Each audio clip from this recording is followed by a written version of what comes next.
Okay, welcome back. Today we're continuing our review of our third BCBA practice exam, where we're going through the next 10 questions and breaking them down together. If you're new to the channel, welcome. If you're returning, welcome back. Please like and subscribe. We also offer a YouTube membership now, which offers you access to our Discord where we can chat about the exam.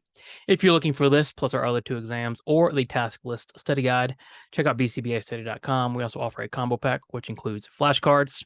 As always, questions, comments, let us know. Work hard, study hard. Let's get to it. After several weeks of teaching, Jay's client is finally able to dress himself independently. However, the BCBA observes that it wasn't the intervention that changed Jay's behavior, but something else. This intervention lacks what? So in any sort of experiment, any sort of intervention, we want to be sure that we are the ones controlling the behaviors.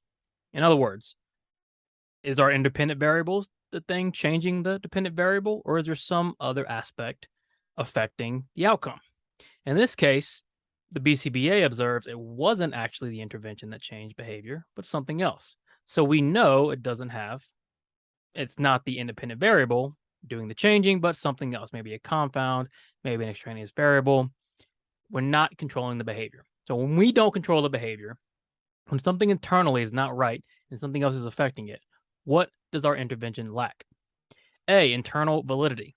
Yes, internal validity is basically saying, do we have experimental control or functional control over the dependent variable?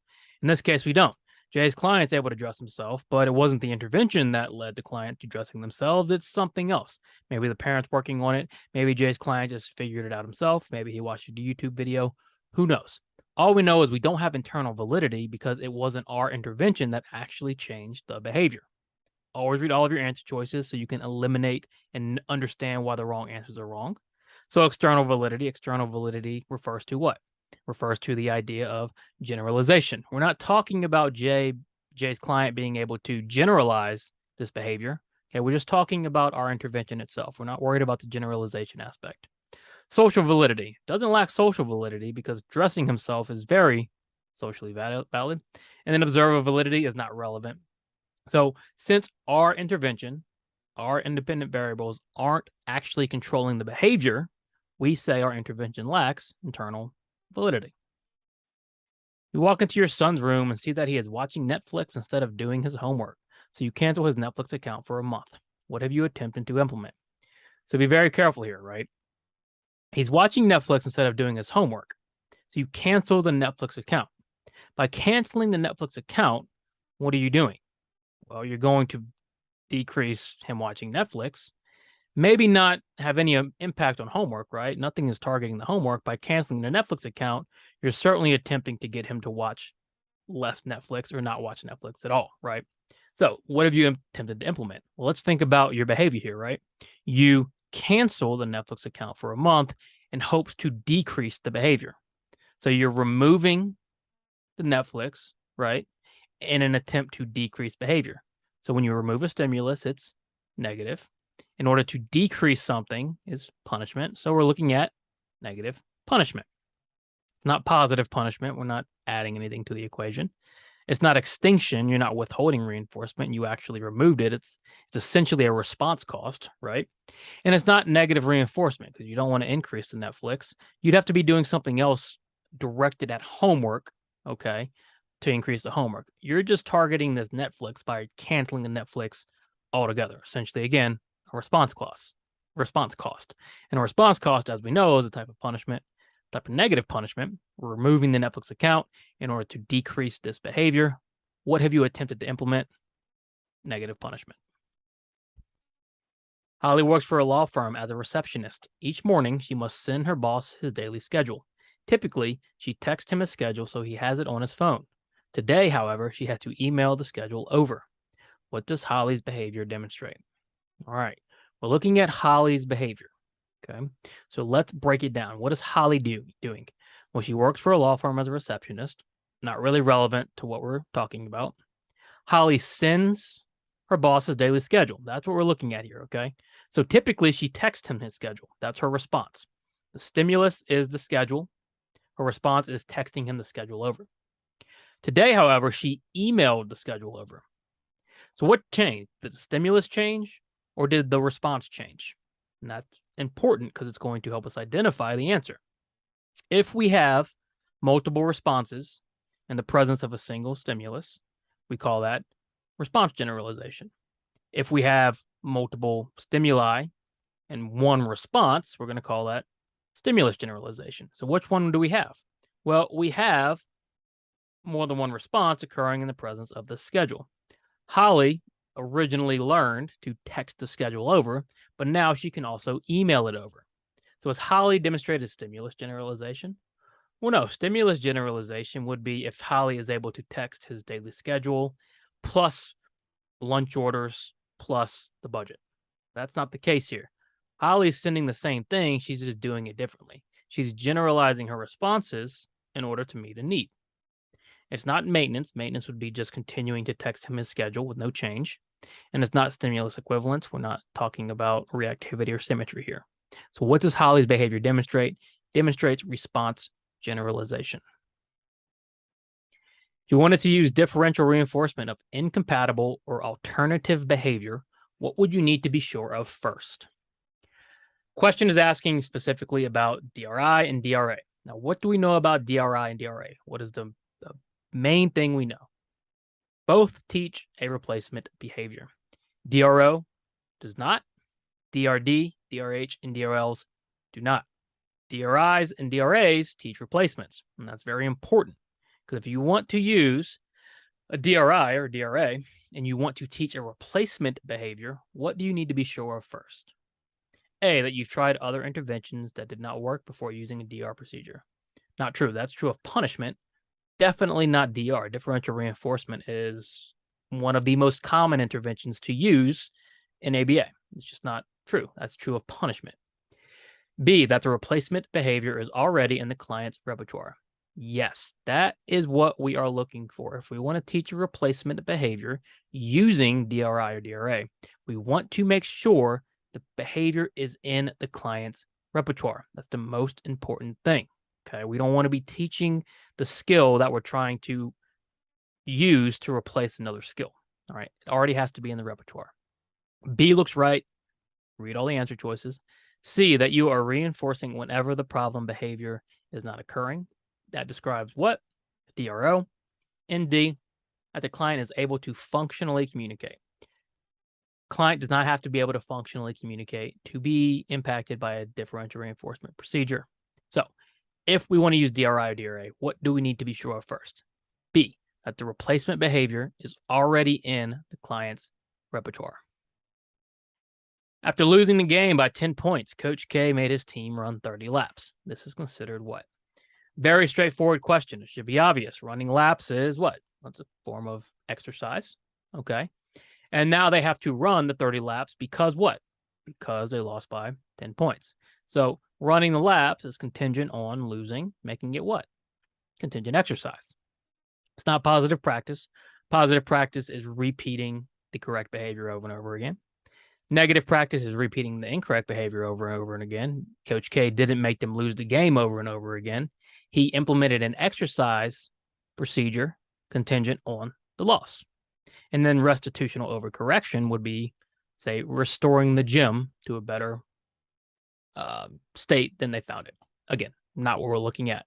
Coach K made his team exercise contingent on losing the game. Coach K implemented contingent exercise. When Christina bakes her world-famous dessert, she follows a very precise recipe. At one point, Christina must leave the dessert on the heat for exactly 15 seconds, or the dessert will burn. What type of chain is this? Okay, I kind of gave it away with the question because we know it's a chain. But if we removed the word chain, how do we know what we're looking at? Well, the idea that she follows a very precise recipe should tell you this is a precise chain. Okay, we start identifying behavior chains. It's one of the most important concepts we know. Okay, so we already know we're looking for a type of chain. We already know Christina knows how to do this procedure. Okay, so what kind of chain is she using? Well, she's not using the forward or the backward because that's how we teach. Okay, that type of chain is actually going to be a behavior chain with the limited hold. Remember, total task forward and backward are teaching mechanisms. Christina already knows how to do it. So we're just describing the exact chain she knows how to do and the one she's engaging in. Why is it a limited hold? Well, this idea that one step in the chain is contingent upon meeting this exact time requirement, this 15 seconds, that's the limited hold. If Christina does not meet this requirement, then the chain fails. The behavior fails. She burns the dessert. She can't complete the chain. In order to complete the chain, she has to meet the requirements of the limited hold, which is 15 seconds. When we put in place a limited hold, we're saying, if you do not meet these requirements, you don't get reinforcement. Christina, if she does not meet the limited hold, she's going to get punishment, we can assume. She doesn't want to burn the dessert, right? So what type of chain is she using? Well, she's using a behavior chain. She already knows it with this limited hold of 15 seconds. Judy is providing supervision to 2 interns who are studying to become BCBAs. One of the supervisees asks if there are any situations where they're allowed to share private client information. How should Judy respond? When we talk about private client information, we are talking about ethics and ethical code. And typically when we talk about private client information, we're talking about confidentiality, dignity, and informed consent. First things first, without informed consent, we don't share information except for in very specific instances. In this case, we want to know how Judy should respond. To what? Well, the supervisee asked if there are any situations where they're allowed to share private client information. And we know there certainly are. Okay. And let's see what our answer choices tell us. Typically, we would share private client information if we had consent, informed consent, if we're protecting the client, if we need to resolve a medical issue, or if we're obligated by law. So how should Judy respond? A, explain that there is never a situation where private client information should be shared. That's just incorrect. There are certain scenarios, certain situations where you can share private client information. B, explain that private information should only be shared with other members of the team and never at any other point. Again, not true. A judge or a law enforcement agent might not be a member of the team, but we might be obligated to share private information. C, explain that private information can be shared to protect the client. Yes, you can absolutely share private client information if it's going to protect the client. Let's say something happens, the client collapses while you're providing service, the EMTs get there, and they ask you questions. You're certainly obligated, or you're certainly okay to share the client information in that case. And then D, explain that private information can be shared with anyone in the company. No, absolutely not. We want to avoid this. We want to avoid the idea that we can just share all of our client information with everybody in the company, regardless of status, consent, or team membership, right? It's just not the case. Judy should say you can share private information to protect the client. And there's other situations you can, but given our answer choices, and remember, we answer each question in its own vacuum, in its own bubble. Okay, so we're just focused on what the question provides us. And based on what the question provides us, C is the best answer. Explain that private information can be shared to protect the client. When you're adding and removing interventions in order to control behavior, you're adding and removing what? Okay, we talked a little bit about this at the beginning of this video with independent variables, dependent variables, confounds, and extraneous variables. When we have independent variables, the dependent variable is typically what? It's typically the behavior you want to change, right? That behavior changes based on our intervention, based on what we add, remove, based on independent variables, okay? Confounds and extraneous variables are variables outside of our control, right? Extraneous variables are everything else that exists that isn't part of our intervention. Confounds are what is sometimes affecting functional control or experimental control. We're not necessarily asking about that. All we're asking about is the basic addition and removal of interventions in order to control behavior. So when you add and remove interventions, what are you adding and removing? Well, you're adding and removing the independent variables. Think about a alternate treatment design. If we have 3 treatments, A, B, C, we have 3 independent variables that we are rapidly rotating, okay, to see their effect on the dependent variable. So when you're adding or removing interventions, you're adding or removing independent variables. Respondent conditioning involves a blank contingency, while operant conditioning involves a blank contingency. Now, Respondent conditioning and operant conditioning are two primary ways we look at how stimulus or stimuli affect responses and reflexes in behavior. In ABA, we deal with operant conditioning. Respondent conditioning is more reflexive, sneezing, sweating, heart racing, that kind of thing. Operant conditioning are consequences of the environment, or actually controlling that behavior, right? Respondent conditioning, there are no consequences. You sniff pepper, you sneeze. No consequence maintains the sneezing. The antecedent stimulus, the pepper, is what controls that behavior. If I see pepper and I ask for the pepper shaker and someone gives me the pepper shaker, my behavior is maintained by someone giving me the pepper shaker. Okay. The pepper shaker simply evokes it. That sounds complicated. It's not. Okay. So in this case, what kind of contingency is there as respondent conditioning? Since there's no consequence, it has to be a what? Well, it has to just be a stimulus response. In operant conditioning, there has to be a consequence. Okay. So typically an operant contingency would be written as a stimulus response stimulus. So rule-based, consequence-based? No, right? Respondent conditioning is not rule-based. Stimulus response, that would be both respondent conditioning. Remember, operant conditioning has to have a consequence. Stimulus response, stimulus response, that is just reversed. Respondent conditioning does not have a consequence. And then stimulus response, yes. Stimulus response, stimulus, yes. You can also write operant conditioning as a response stimulus, but that's very rare.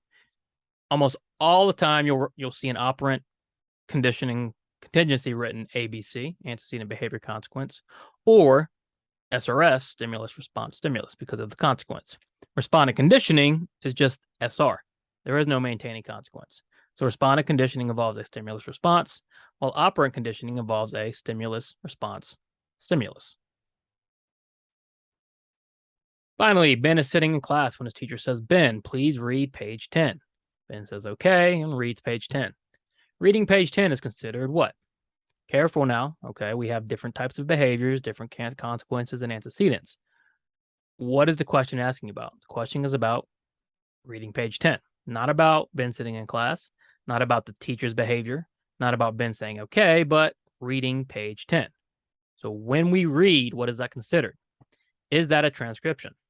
Well, no, transcription is taking notes. Somebody's telling us something, we're writing it down. It is an interverbal. The interverbal is Ben, please read page 10. Ben says, okay. It's the interverbal.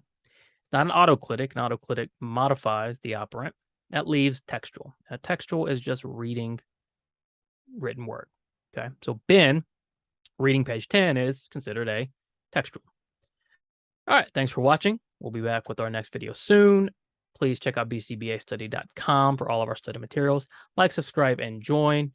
Questions, comments, let us know. Work hard, study hard. See you soon.